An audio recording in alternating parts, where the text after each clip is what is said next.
Hi, this is Johnnie, and I'm going to give you an overview of the edTPA Elementary Education Assessment. And I'll be going through the handbook right now, and I'm going just over the initial parts of the handbook, and hopefully this will be helpful to you. I want you to note that if you want to see where I am in the handbook, please follow along here. So let's get started.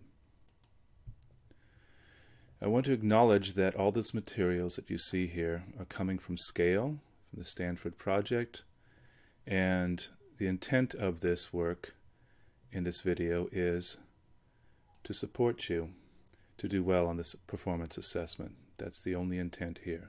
So along the way I'm going to be giving some ideas, some suggestions, some hints about how best to follow the prompts and the directions given in this handbook. Now, in the elementary education assessment, there are a number of tasks to do. The first task is the planning task for literacy instruction and assessment. Now, I'll be doing separate videos for each one of these as we go along, but you'll see that every one of these tasks is framed by what do I need to think about, what do I need to do, what do I need to write, how will the evidence of my teaching practice be assessed, and then the rubrics, which will also be used to assess your work. So you'll see that for every one of these.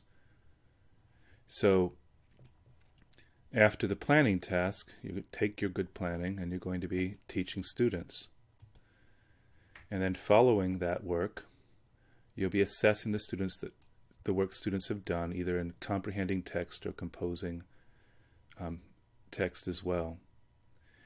And so the first three tasks are all focused on literacy, and it's a sequence of things, obviously: planning, instruction, assessment.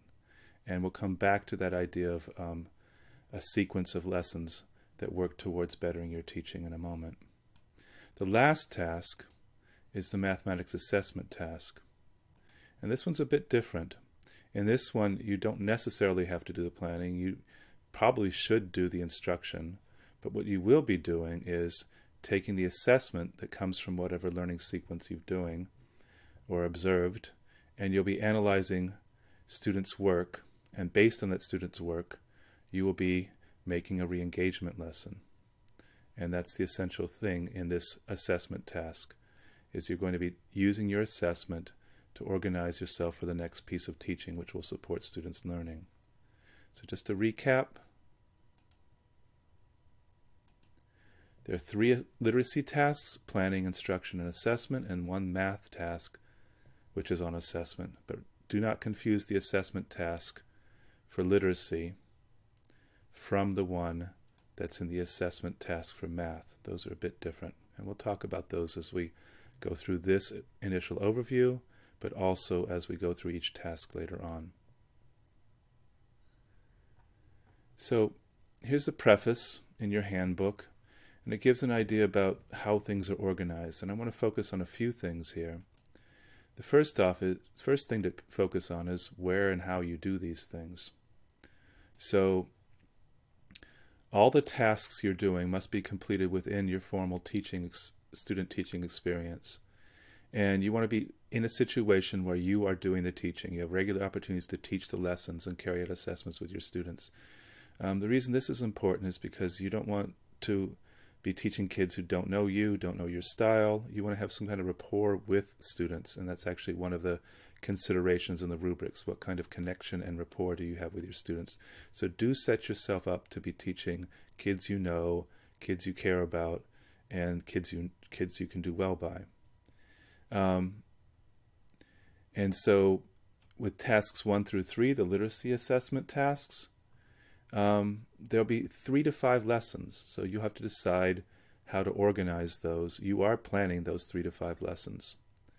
In the mathematics assessment task, you're going to be focusing on students' learning in this in the analysis of their work, and you'll be organizing a re-engagement lesson for them. All right?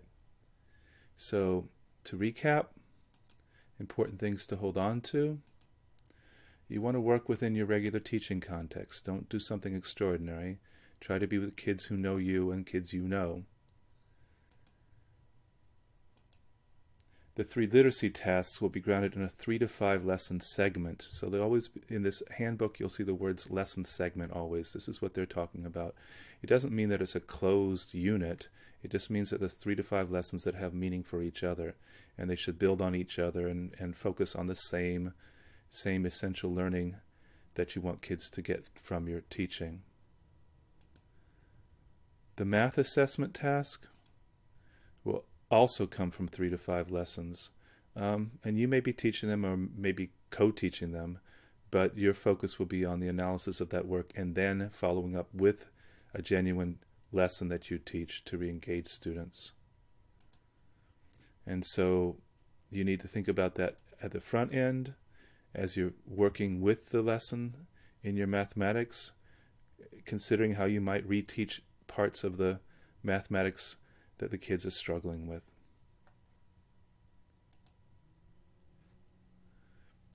Okay, and here's an introduction to the edTPA. So let's go through the parts of this. The first part is the purpose. The purpose of the edTPA elementary education assessment is to set you up for doing some genuine teaching that you're doing in your classroom. It's not something that's outside of your teaching. So you're being assessed on what you're actually doing. So in that regard, it is a performance assessment. And the idea being that you're demonstrating your understanding and teaching, your understanding of teaching and student learning in authentic ways. And as we said, there are 4 parts that you need to do. And then here's some other considerations for you at the bottom as well. Okay, so we talked about the 3 to 5 lessons. One consideration that edTPA sets out is that you want to think about the literacy instruction from a balanced curriculum. That means the code words for not too holistic and not too phonics or skill-based. You want to have some kind of balance in whatever's happening in your literacy curriculum. Now, there's a term down here that's going to come up again and again, and we have to be very focused on this one, the essential literacy strategy. So that's your goal, your target for your learning, and you have 2 options for this. You want to be focusing on students' comprehension of text or their ability to compose text. Now, every time that edTPA talks about essential literacy strategy, they will also be talking about related skills, the skills that are necessary to support the learning of this strategy. So these always go together. All right, and that's going to be an essential part of your planning. Now, let's consider some points here. First off, edTPA is performance-based. That means you're actually doing the thing that you're being measured for. So you're teaching and students are learning, and the edTPA is seeing how well you do those things. And in your literacy part, you're going to be doing 3 to 5 lessons. You want to anticipate a series of lessons that will have students engaging in rich texts and have them writing. And that's just a suggestion. One of the things that matters a lot in edTPA is the kind of evidence you have for student learning. And for younger students, you can have audio files and video files. You can do that for older students too. But having text that students have written gives you evidence, allows you to do analysis that will help you later on in the other tasks, especially the assessment task. The next suggestion I have for you is one you should be doing already. You should be consulting the rubrics throughout your work on this assessment. So look at what's being asked for before you even begin.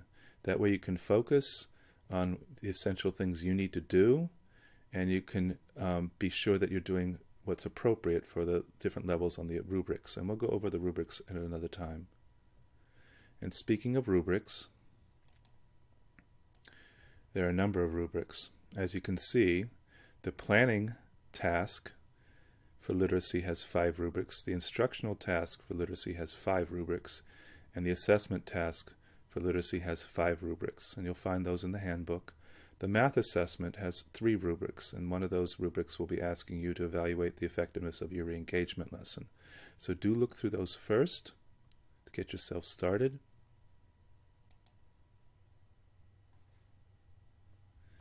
Now, one essential piece of the edTPA, and this is the part that a lot of people struggle with and worry about a great deal. It's just about the collecting of evidence in video recording. Let's take a look at this first one. If we look here, you're going to be making a video recording of your students during instruction. Okay. Aside from video recording, you're going to be assessing them formally and informally throughout the learning segment. All right. Now, clips from your video recording are going to be used for evidence, and you need to make sure you do those well, and that we'll talk about that again later. But the other thing that comes alongside the video clips and whatever paper evidence you have of student work or audio clips of student work and interaction, you'll be writing commentaries for each one of the tasks. And the commentaries that you write will be assessed against the rubrics. Okay, we talked about how many rubrics there are, quite a few of them. Now, for the elementary assessment task, it's a little bit different. The first thing you need to know is that you don't have to build your own assessment. You can develop or adapt a relevant assessment of student learning. So that would be the suggestion, using an assessment that's already in place, but then tailoring it and organizing it for the particular need you have for this assessment, but also for the student's learning. And you want to make sure that whatever assessment you're using will address conceptual understanding, procedural fluency, mathematical reasoning, and problem solving. So that's a big ask. So you have to be careful with the kind of assessment you choose. If it's a very two-dimensional assessment that just focuses on procedural fluency, or it's just problem solving which doesn't offer students opportunities to show their conceptual understanding or their procedural fluency, then you might be a little stuck. All right? So again, develop or adapt a relevant assessment of student learning. You're going to give students that assessment, and then you're going to follow by analyzing their work. And then you're going to design a re-engagement lesson. So let's go through those three parts again. Make an assessment, give it to students, analyze their work, and then design a re-engagement lesson, which you will teach. And all of these will be focused on these areas within math: conceptual understanding, procedural fluency, mathematical reasoning, and problem solving. So have those at the top of your list for everything you do with the mathematics assessment. All right? At the end of the re-engagement lesson, you're going to analyze student learning based on goals that you've set out for that lesson. All right, so let's recap. First off, you want to organize yourself for the video recording beforehand. Don't say, I'm teaching today, oh, I better find a camera. Make sure you have the camera in mind, where it is, and how you're going to use it. I'll talk about that a little bit more in a moment. You want to have a peer or mentor do the video recording, and you want to record multiple lessons. You're not required to just focus on one 10-minute segment. You can record many segments of your teaching and then organize them to use them for evidence for the edTPA. And then the last part of this is you want to make sure that you are recording the times when you are teaching the essential literacy strategy and your students are working with that strategy. Okay, so a lot of the edTPA is about evidence, and you want to set yourself up beforehand to get appropriate evidence. So that means being prepared with a video recording, setting yourself up so you can focus on your teaching while the video recording's going, and ensuring that the video recording is capturing what matters in your essential literacy strategy and what students are doing and how they're engaged.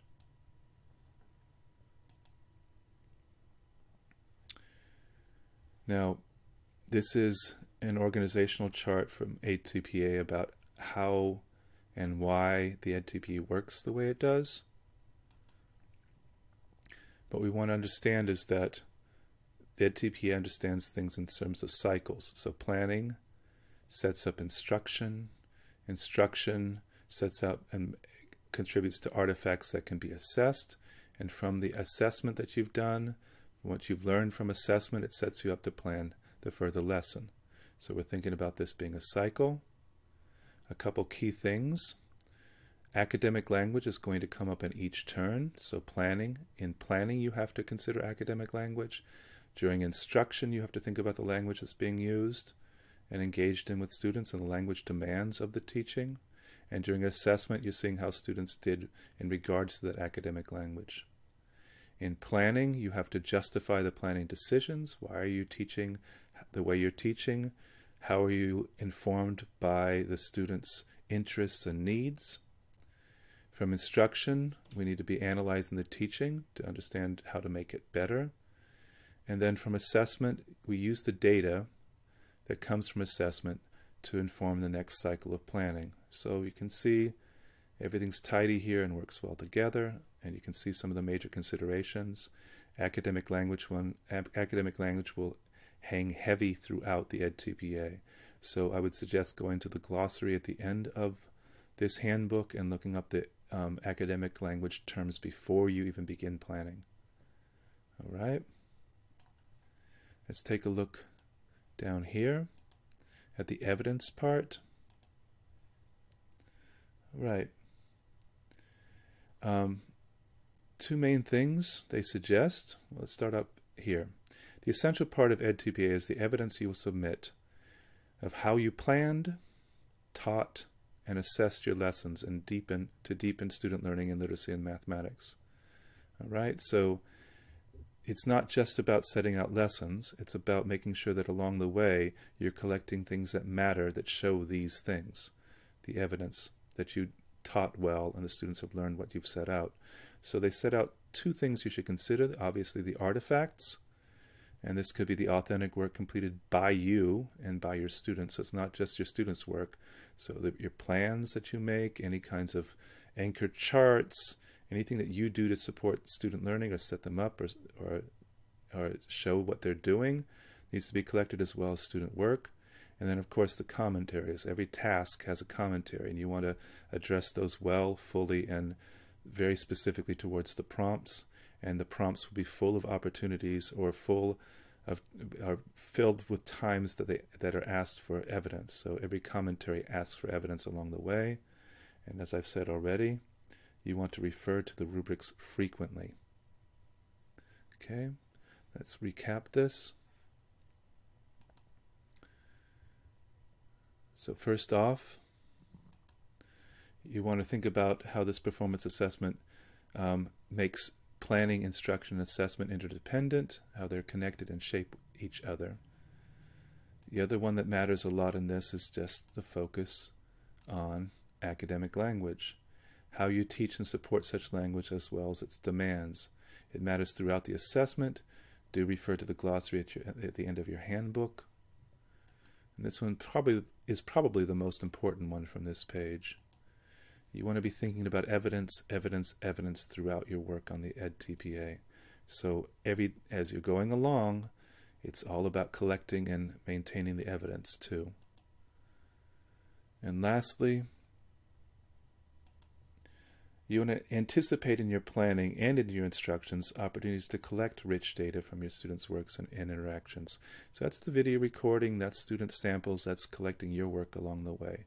So just be mindful of it every step of the way.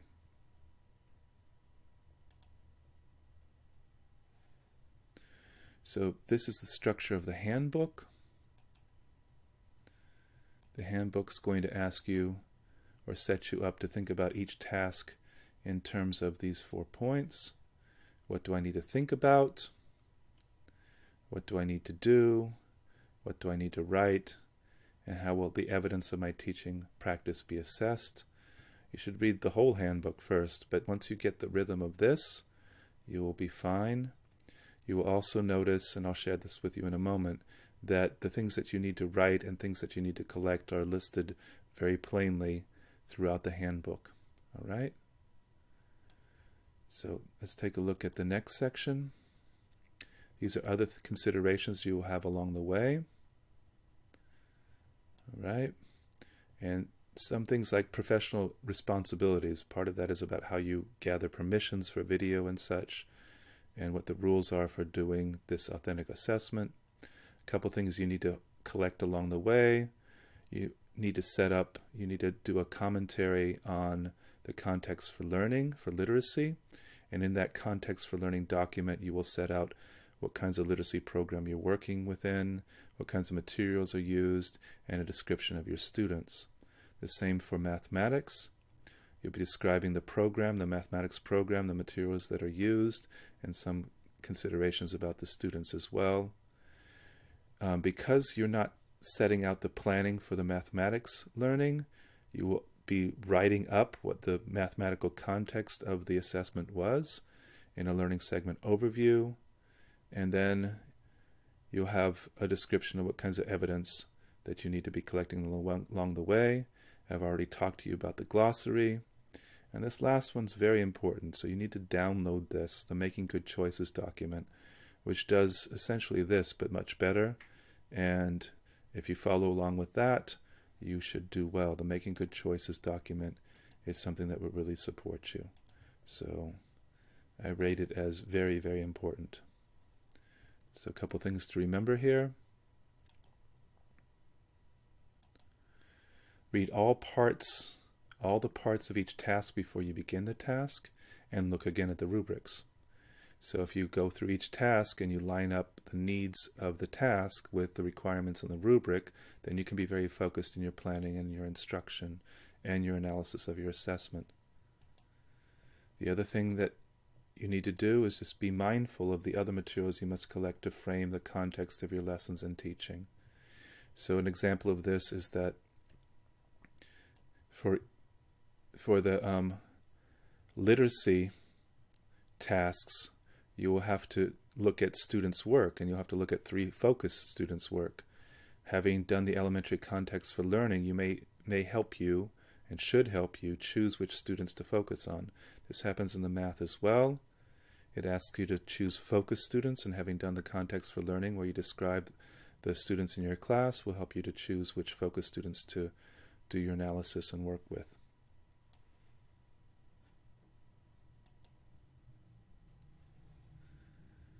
So, a couple other things. We want to make sure that you describe the context of so before you record the videos, pay particular attention to the specific content focus of each video clip submission. What that means is you want to make sure that whatever's happening in that video is good evidence for your work around the essential literacy strategy or the mathematics work that you're doing. You don't want to have a video clip that's showing some great interaction with kids but doesn't really focus on the essential literacy strategy or the math focus that you have for your re-engagement lesson. So you want to keep those things in mind. And then lastly, you want to check the handbook about what should be central to your video recording, collect permission slips, and be mindful of program requirements for submission. Okay? So whatever program you're in for your student teaching or your teacher preparation, there'll be requirements about how you do those things for the institution.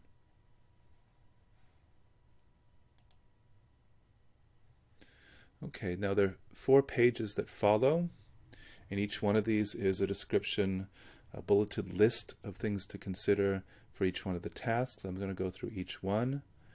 Do notice how this is organized, what to do, which is what I'm going to be focused on, what to submit, and these are the artifacts that you need to turn in, and then of course the rubrics. Okay, so let's get started on this. First off, this is the elementary literacy planning task. First thing for you to consider is that you need to choose one class as a focus for this assessment. You need to complete the context for context information, the context for learning. You want to identify a learning segment. All right? And so that's some portion of a unit, or maybe a unit of in of itself. The central focus is, what do you care about this? What's happening within that students are caring to learn, that you care that they learn about? And you're going to be developing an essential literacy strategy. And again, the 2 that matter are comprehending text or composing text. So you can think about the focus you have for those two, of either of those two. Now the lesson planning. Suggestion is that you make sure that your lesson planning supports you in addressing the central focus and the essential literacy strategy. Okay, so you need to write a lesson plan for each lesson in the learning segment. You want to make sure the lessons themselves build on one another. The second lesson builds off the first, the third lesson builds off the second, etc. And you want to make sure you've organized your instructional materials, what kinds of materials you're going to give your students in terms of handouts, but also in terms of anchor charts or texts. So, and you want to make sure you're well organized before you begin doing the teaching. Now, the next thing that needs to be addressed is academic language. You want to choose one language function, and I'll give more description about this in another video, but language functions are like describing or explaining or justifying. What's the key thing what key kind of language activity will happen in your lesson that students want to be engaged in. And then you also want to identify a learning task where students are supported and doing that thing with the language, whether they're explaining or describing or justifying. And then you want to identify both the language function that students will be expected to use and engage in learning task and your instructional supports. So it's not just enough to have that language happen in your classroom. What are you doing to set kids up to use that language well and to learn from it and develop it as well? And last on this list, you want to respond to the commentary prompts. You want to do this before you begin the teaching, okay? And you want to submit all the copies of written assignments and other things that you've made during that you expect to use during the instruction. You want to have those all together. So, a recap. You want to determine a learning segment that will best set you up to teach lessons that will engage students, work with text in depth, involves academic language, and involves a range of student interest and ability. Now I put that one in there because if you have a lesson where everybody's learning the same thing in the same way and it's a facile lesson where everybody just learns it very simply, then you haven't really challenged students. You want it to be rich enough that kids engage it in different ways that matter to them. So engages students in a range of in a range of their interests and their abilities. Next,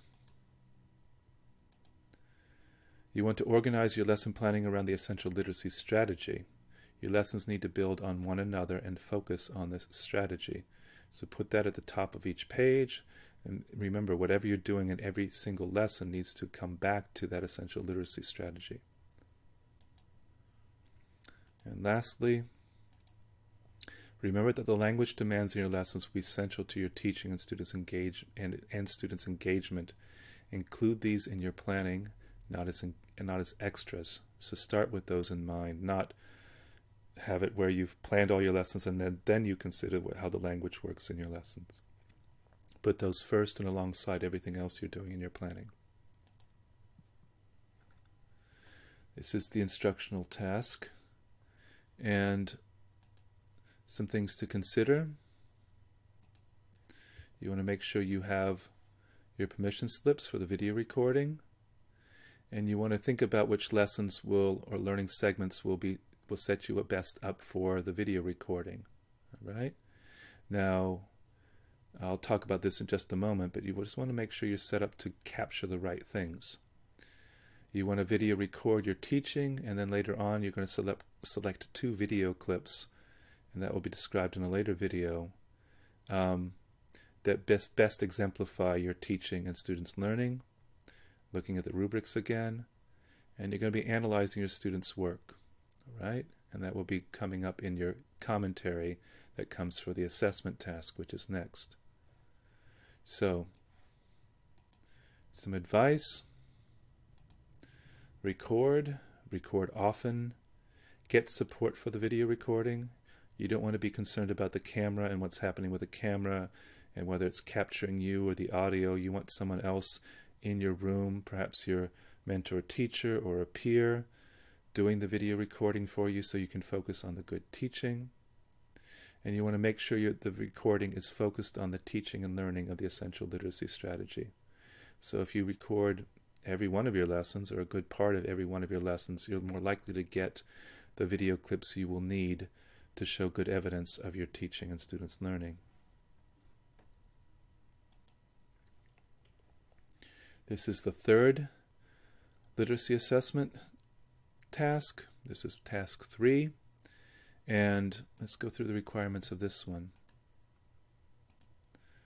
First off, you want to make sure that you choose one assessment. You can't use multiple.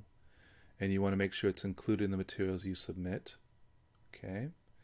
Now this next one's important, and this should be coming up in your planning task anyways. You want to say what you care to be looking for in students' work. So you want to define and submit the evaluation criteria. Now, my suggestion for this is you want your evaluation criteria to sit in line with the essential literacy strategy and related skills that you've hoped to teach. So you want to make sure your evaluation criteria are lined up with the thing you cared to teach and wanted students to learn. So after that, you want to collect and submit students' work, and you should try to do a quantitative and qualitative analysis of these. So there's things you might count out, like how often things happened, and then you might do some qualitative description, so the form of things and how the shape of their language or descriptions or their writing.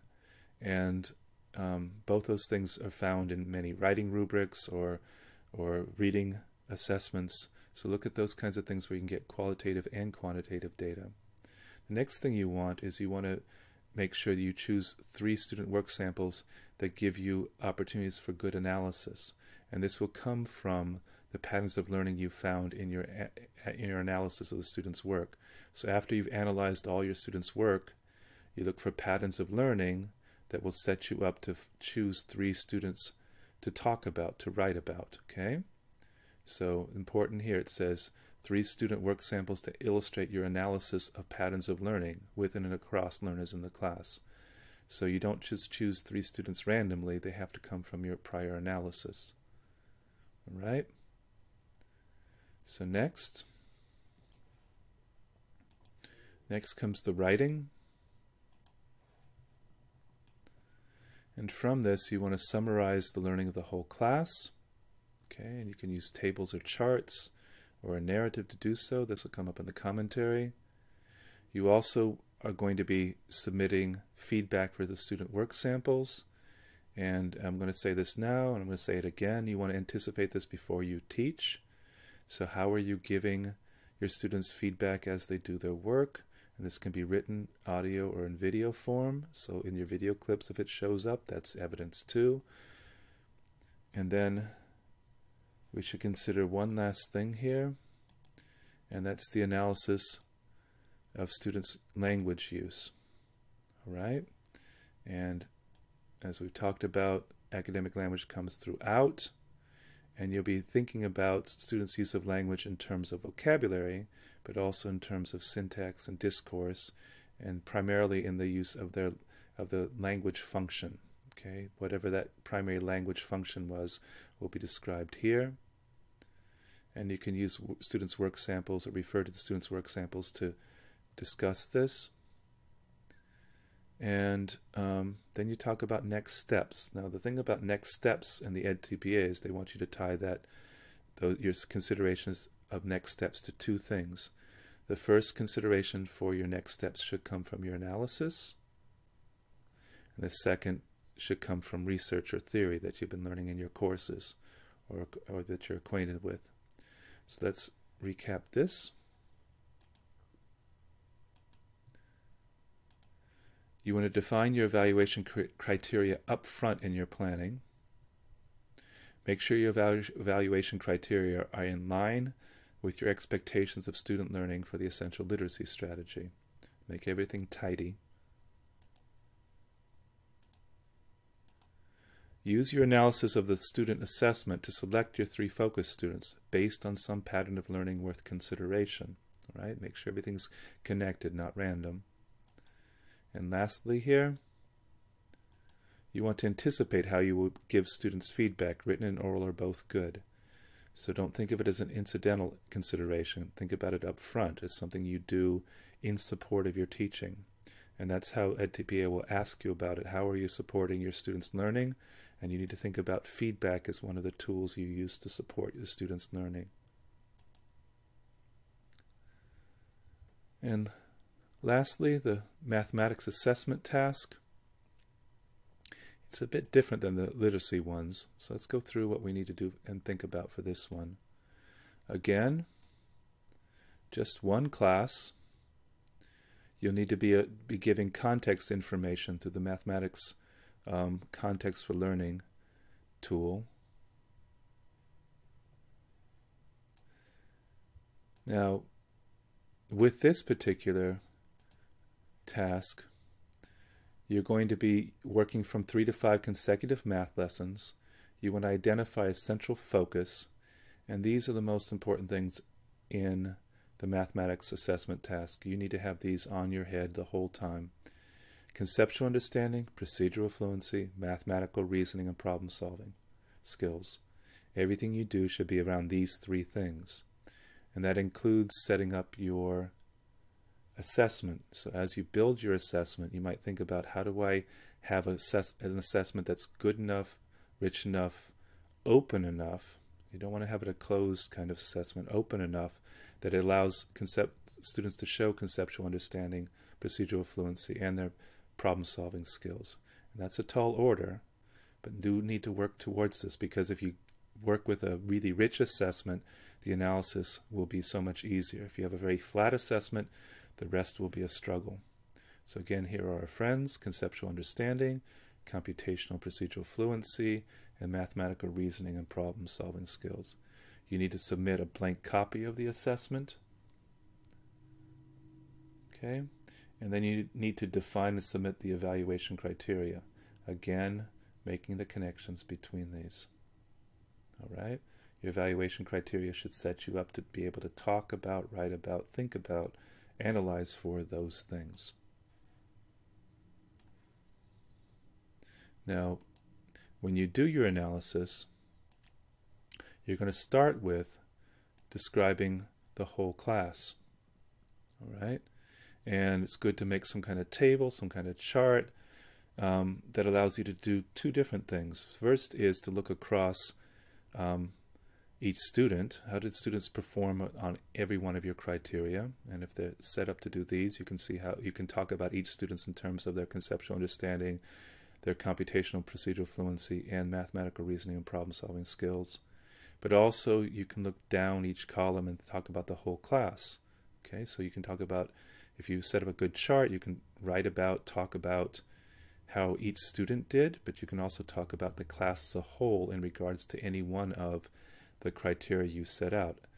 It could be that your whole class was excellent at computational procedural fluency, but there was some particular conceptual understanding that was missing in many of your students. So you want to set yourself up to be able to do that. So you want to talk about the whole class performance. Then based on that, then again, you choose 3 focus students, okay? And based on your analysis of their work and their struggles, that's going to set you up for the re-engagement lesson to follow. Then after that, you're going to use that re-engagement lesson that you've designed to teach the students and set them up to engage that mathematical idea that they struggled with before. Okay? And this can be in a small group or the whole class, but you have to be working with those 3 students. Then you're going to collect work samples from them, so anticipate what kind of work you might collect from them. And then from that, you're going to do analysis and evaluation of how your re-engagement lesson fared. What did it do for your students? So let's look through some of the important points for task 4.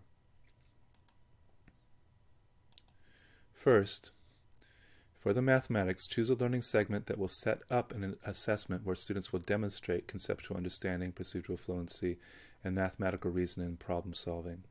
Right? Don't take it as a given. You don't want to be frustrated after you've gotten your assessments back and say, well, how am I going to address this idea around conceptual understanding when the assessment doesn't show any of that? You want to build and organize a formative assessment that will have students show their working and thinking processes. So again, not a flat assessment, not an assessment where kids simply do some arithmetic and show you some sums.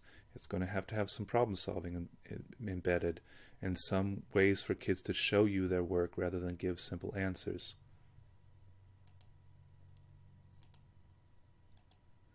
You want to set up evaluation criteria that will focus on, again, conceptual understanding, procedural fluency, and mathematical reasoning and problem solving. And lastly, make sure that your re-engagement lesson focuses specifically on a mathematical learning target clearly evident in your analysis of the initial assessment, right? So that way you can see some change in students. One of the criteria that comes up in the rubrics for mathematics is, can you describe changes in students' learning based on your re-engagement lesson? Well, you want to make sure that you've got a lesson that will do that, that's focused on struggles that have been set out or shown in their prior assessment. So I've gone through the overview of the edTPA elementary assessment task. I've gone through the initial instructions, and I've gone through some bits about each one of the assessment tasks.